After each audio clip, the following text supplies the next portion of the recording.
নিশুতি রাতে শহরের নিচে কি যেন নড়ে উঠেছিল। না, সেটা কোনো ভূমিকম্পন ছিল না, বরং গাজা উপত্যকার মাটির নিচে গোপনে প্রস্তুত হওয়া এক বিস্ফোরক জবাব। সেনারা যখন ধীরে ধীরে ঢুকছিল কিসান আল নাজেরের দক্ষিণাঞ্চলে, ঠিক তখনই প্রতিরোধের ঘুম ভাঙে। সুড়ঙ্গের মুখে ফাঁদ পাতানো বিস্ফোরকের বুলডোজারে উড়িয়ে দেওয়া হয়।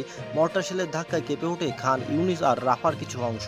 এই উত্তাল পর্বের নেতৃত্বে ছিল আল কাসাম ব্রিগেড, হামাসের সামরিক শাখা। তাদের দাবি, বুধবার দুপুরে তারা ইসরায়েলি D9 বুলডোজারের ওপর 3টি উচ্চ বিস্ফোরক ডিভাইস ব্যবহার করেছে। শুধু তাই নয়, একই দিনে তারা একটি ইসরায়েলি ইউনিটকে টানেলের কাছে নিয়ে গিয়ে প্রবেশের সঙ্গেই মুখে বিস্ফোরণ ঘটায়। এতে ইসরায়েলি সেনাদের মধ্যে হতাহতের ঘটনা ঘটে বলে দাবি করে আল কাসাম। পরদিন বৃহস্পতিবার আরও 3টি বুলডোজারকে লক্ষ্য করে আল কাসাম চালায়। পরপর 3টি হামলা ব্যবহৃত হয় ইয়াসিন 105 ক্ষেপণাস্ত্র, একটি সোয়াট বিস্ফোরক এবং একটি ব্যারেল বোমা। এইসব সংঘর্ষের মধ্যে ইসলামী জিহাদের সামরিক শাখা আল কুদ্দুস ব্রিগেড একটি ভিডিও প্রকাশ করে, যেখানে দেখা যায় তারা রাফা শহরের ভেতরে ঢুকে পড়া ইসরায়েলি সেনা ও যানবাহনের উপর মর্টার শেল ও 107 মিলিমিটার রকেট নিক্ষেপ করছে।